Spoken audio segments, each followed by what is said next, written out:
Carpenter has been the winemaker for Jackson Family Wines since 1998 and was named Master Winemaker of the Year in 2024. He oversees over 400 acres of mountain vineyards and has spent decades proving that organic and regenerative farming makes better wine. Joining him is Rose Hartley, Sustainability Manager at Terra Fina, who recently redesigned their quiche packaging to cut plastic by 80%. These are two people who understand that sustainable farming is not idealism, it's craft. Let's give them a round of applause.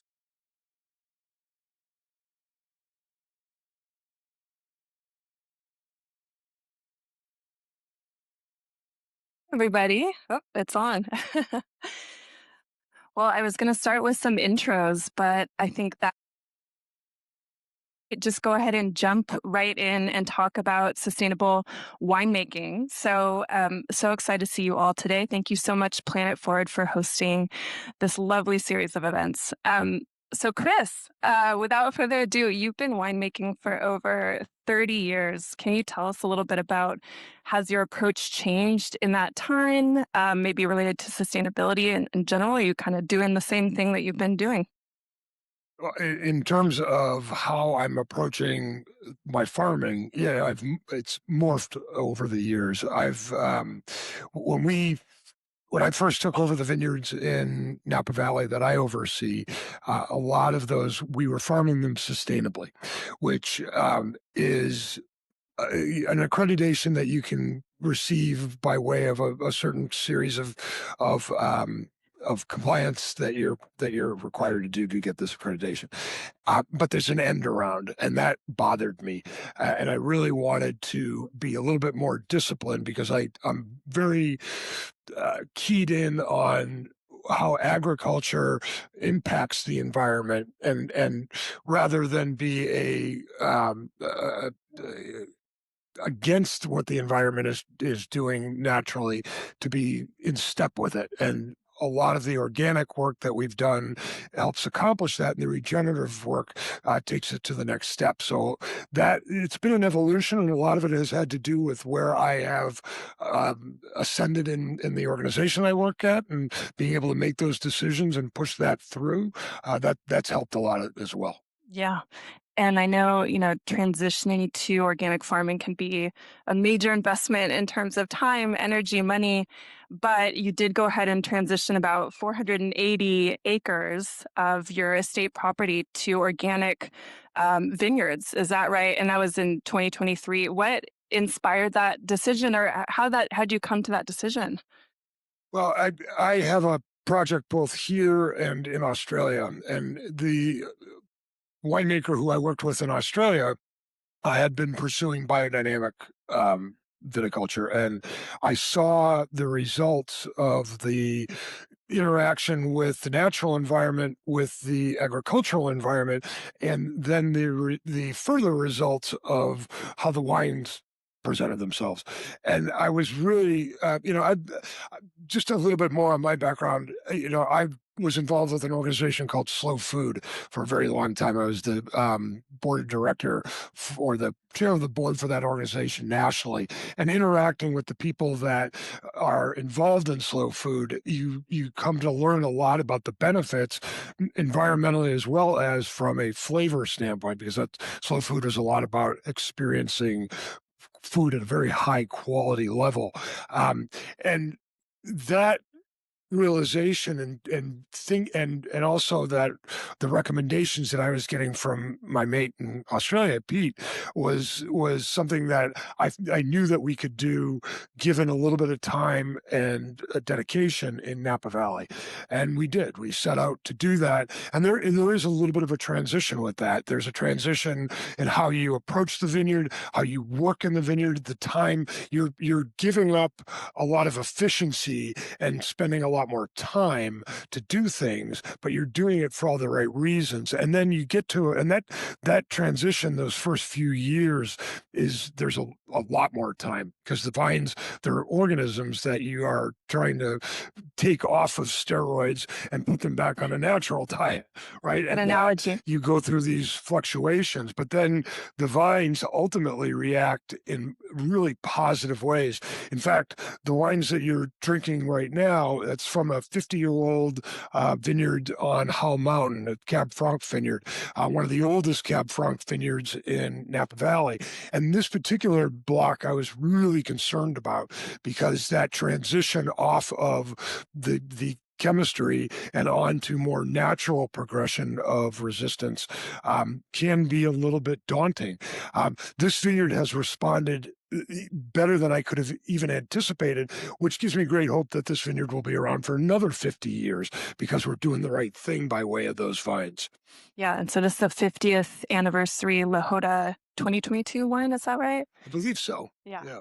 Great. And, something I have to admit I did not know before a few days ago that I learned from Chris is that there's a difference between having organic vineyards and having like a certified organic wine. Can you talk about that and, decision to maybe cultivate wine through organic farming, but maybe not certify the wine Yeah. organic?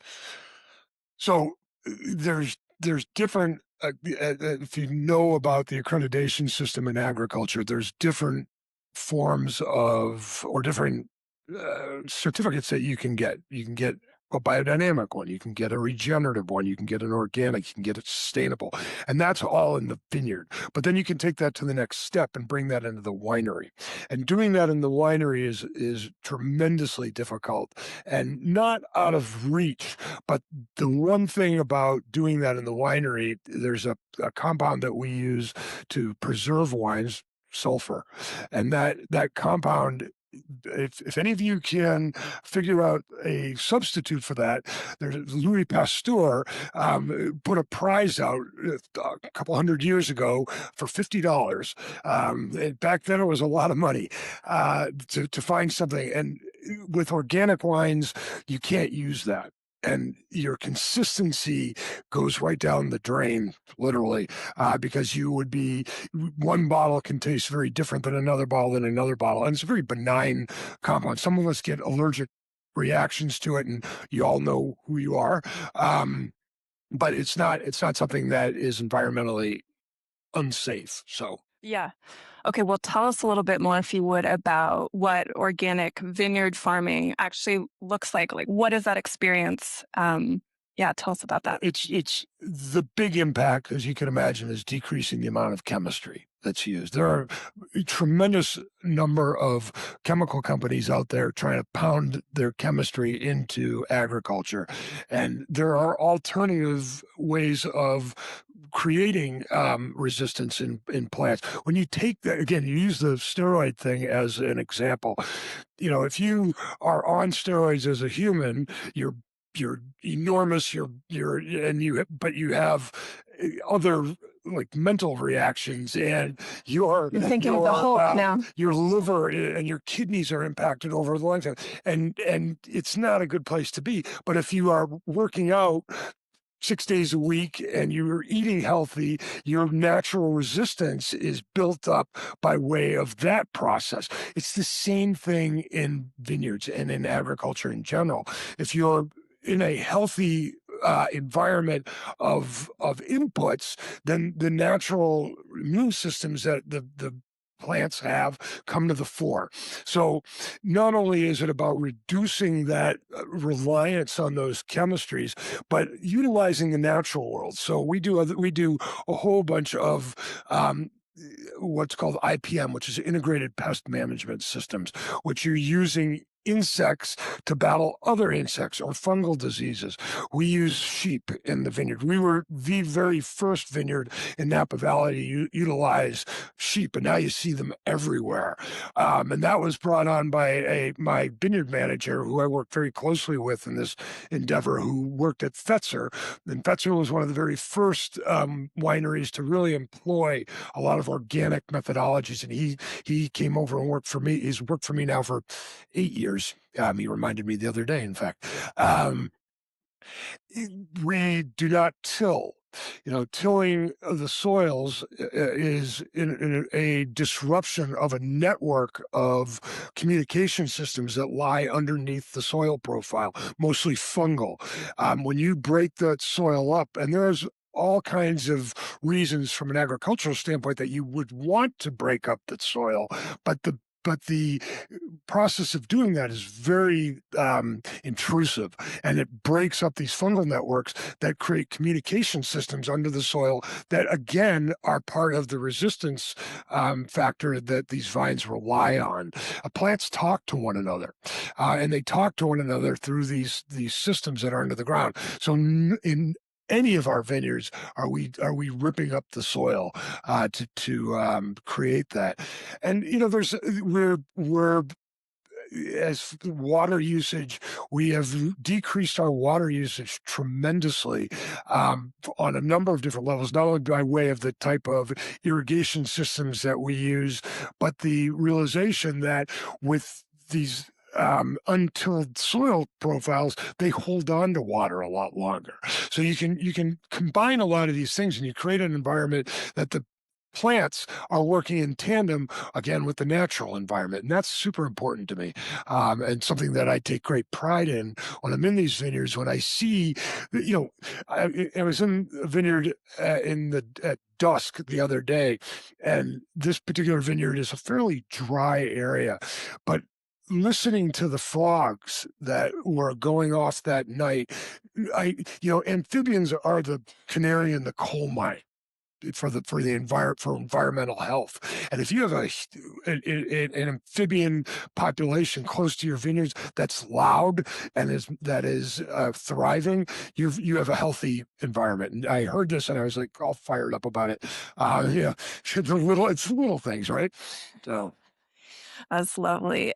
What would you say to a farmer who's considering transitioning to organic? And, you mentioned the water retention is a big part. And of course, there's these intangibles too, of like the experience with the fog. But what would you say to encourage them, or maybe any words of warning about what it's really like? Well, so my two biggest challenges with going organic in the organization that I work for is I'm a farmer, I'm a winemaker. I do get involved in the general management, the business side of our organization when I have to. And in this case, I had to, because the two feedback items that I was getting was, you're going to reduce the volume of crop and the quality is going to go down.